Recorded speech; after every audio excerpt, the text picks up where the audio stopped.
Hi there, it's Andy from Brown Dog Gadgets. In this video, we're going to be taking a look at our day 3 of week 2 circuits. Those are our parallel and series circuits, and in order to correctly assemble them, we're first going to need to gather the following parts: a battery, battery holder, and 2 LEDs.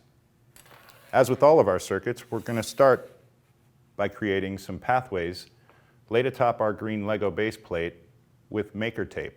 The pathways for our parallel circuit should look like this. With those pathways correctly completed, the components we gathered earlier should fit within those gaps as you see here. Make sure that the pathway coming from the white corner of the battery holder connects to the white sides of our LED chips. With the circuit correctly completed and working, what you should notice is that both LEDs are in fact lit.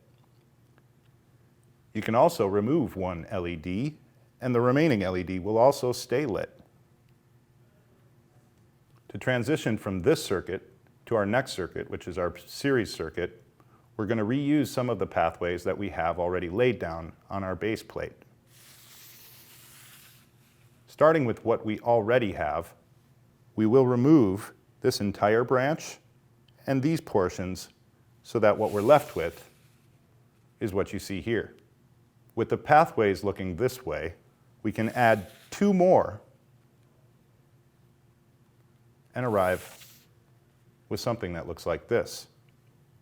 With this, we can now insert the same components in a different configuration known as a series circuit. It should be noted that we have a battery installed, a completed circuit, and the correct polarity at our LEDs, and yet they do not light up. For a more detailed look at why in our curriculum, visit browndoggadgets.com.